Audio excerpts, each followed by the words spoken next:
Hi hello வணக்கம் நண்பர்களே.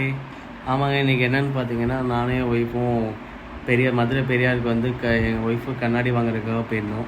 அப்போ வாங்கிட்டு ஒரு ஆர்டர்லாம் கொடுத்துட்டோம். அவங்க ஒரு 1 ஹவர் கழித்து வர சொல்லியிருந்தாங்க. ஏன்னா நாங்களும் நல்லா லஞ்செல்லாம் சாப்பிட்டு முடிச்சு ஹெவியாக சாப்பிட்டோம் போல். வயிறு ஒரு மாதிரி கம்முன்னு அமைதியாகவே இருந்துச்சு. அதனால சரி ஒய்ஃப் என்ன சொன்னாங்க, ஜூஸ் எல்லாம் குடிக்கலாம், இல்லை டீ குடிக்கலான்னு சொன்னாங்க. சரி, நான் டீலாம் குடிக்க வேணாம், திருமங்கலத்தில் இப்போ மதர்லேண்ட் சோடான்னு வந்திருக்கு, மசாலா சோடா, அது குடிக்க போகலான்னு சொல்லியிருந்தேன். சரி, அதனால் நாங்கள் மதுரை பெரியார்லேருந்து திருமங்கலம் போயிட்டுருக்கோம். போகிற வழியில் கப்பலூர் டோல்கேட் பார்த்திங்கன்னா, இண்டிபெண்டன்ஸ் டேக்காக ஒவ்வொரு கேமரா இருக்க கம்பத்துலேயும் பார்த்திங்கன்னா ஆரஞ்சு, ஒயிட்டு, க்ரீனுங்கிற நம்ம தேசிய கொடியோட கலர் போட்டு வச்சுருக்காங்க. ஆனால் அது பார்க்கும்போது ஒரு நல்லா இருக்குது, டிசைன்ஸே சூப்பராக இருக்குது, செமையாக இருந்துச்சு. அப்புறம் நாங்கள் அங்கே இருந்துட்டு அப்படியே கிளம்பிட்டோம். அவங்க டோல்கேட் கிட்ட மட்டும் போடாமல் ஃபுல்லாக எல்லா ஏரியாவும் போட்டிருந்தா இன்னும் சூப்பராக இருந்திருக்கும். பட் அவங்க நியரஸ்ட் அங்கே தான் போட்டிருக்காங்க. அப்படியே நாங்கள் திருமங்கலம் வந்துவிட்டோம். திருமங்கலம் வந்ததுலேருந்து ஆனந்தா தேட்டர் ஸ்டாப்னு ஒன்று இருக்குது. அது பக்கத்தில் தேவசலை ஒன்று இருக்கும். அந்த லெஃப்ட்டில் பார்த்திங்கன்னா ரயில்வே பாலம் இருக்குது. இந்த ரயில்வே பாலங்கிறது இந்த திருமங்கலம் ஏரியாவில் பல வருஷமாக எல்லாம் போராடி கேட்டுட்டு இருந்தது. இப்போது இந்த ஒரு 3 வருஷத்துக்கு முன்னாடி தான் எல்லாம் இது பண்ணி இப்போ கட்டியிருக்காங்க. இப்போ மோஸ்ட்லி நிறையா மக்களுக்கு இது யூஸ்ஃபுல்லாக இருக்குது. அப்படியே இந்த பாலத்தில் ஏறி இறங்கி நம்ம போயிட்டு இருக்கணும். இன்னும் கொஞ்சம் கீழே இறங்கணுன்னா ஒரு 200-300 மீட்டரில் லெஃப்டில் திரும்பணும். அது பக்கத்தில் பார்த்திங்கன்னா ஒரு ஸ்ரீனிவாசா டிபார்ட்மெண்டல் ஸ்டோர்னு ஒரு கடை இருக்கும்.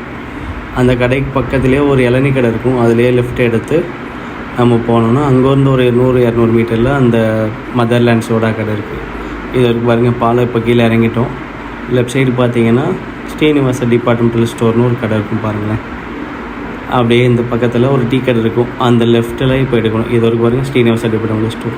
அப்படியே இந்த லெஃப்ட் எடுத்து நம்ம ஒரு 100-150 மீட்டர் நம்ம கொஞ்சம் முன்னாடி போனோன்னா ஒரு லெஃப்ட் சைடில் ஒரு முனீஸ்வரன் கோவில் மாதிரி வரும்.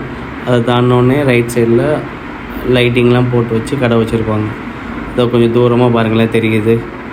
அந்த கடை தான் மதர்லேண்ட் சோடா. நம்ம கேரளாவில் போய் குடிக்கிற மாதிரி இவ்வளோ இதுக்காக கேரளா போக தேவையில்ல, நம்ம மதுரையிலே இருக்குது. இப்போ நாங்கள் எல்லாம் அப்படியே கீழே இறங்கிட்டோம். பைக்கை நிப்பாட்டிட்டு கடைக்கு போனால் எப்போயுமே கடையில் கூட்டமாக இருப்பாங்க. இப்போது லக்ஷு பாப்பா வந்து ஜூஸ் வேணும்னு கேட்டுருக்காங்க. அங்கே பார்த்துட்டு போகணுங்கிறாங்க. அவங்க தான் குசியாக இருக்காங்க.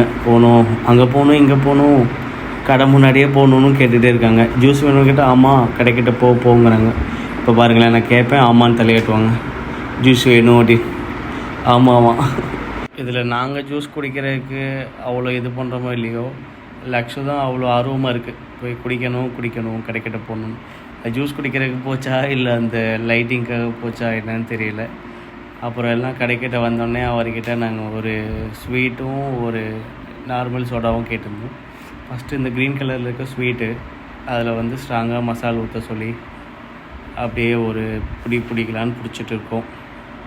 அவன் மிக்ஸ் பண்ணுறாரு, லக்ஷு பார்த்துட்டே இருக்குது. இல்லை அது மோஸ்ட்லி அது ஊற்றினோடனே உடனே பொங்கி வந்துடுது. நம்ம அப்பயே குடித்தா தான் ஃபுல்லாக ஃபீல் பண்ண முடியும். ஸ்வீட் வந்து செம்மையாக இருந்துச்சு. நான் குடித்து முடித்ததுக்கப்புறம் இருந்துச்சு பாருங்கள் ஒரு காரம், அது இன்னும் தொண்டைக்குள்ளேயே தாங்க இருந்துச்சு. இதை குடித்ததுக்கப்புறம் நம்ம பாடியில் அதுவே ஒரு சேஞ்சஸ் தெரியுங்க. அப்புறம் என் ஒய்ஃபுக்கு வந்து ரொம்ப காட்டமாக இருக்குது, அந்த இது ஸ்ட்ராங்காக கொடுத்தாச்சு. அப்புறம் நெக்ஸ்ட் இதே மாதிரி உங்களுக்கு மோர் வீடியோன்னு சுவாரஸ்யமான வீடியோ வேணுன்னா எங்களோட ஐடியா லைக் பண்ணுங்கள், கமெண்ட் பண்ணுங்கள் அண்ட் சப்ஸ்கிரைப் பண்ணுங்கள். நெக்ஸ்ட்டு என்ன வீடியோ போடலாங்கிறத கமெண்ட் பாக்ஸில் வந்து கமெண்ட் பண்ணுங்கள். தேங்க்யூ.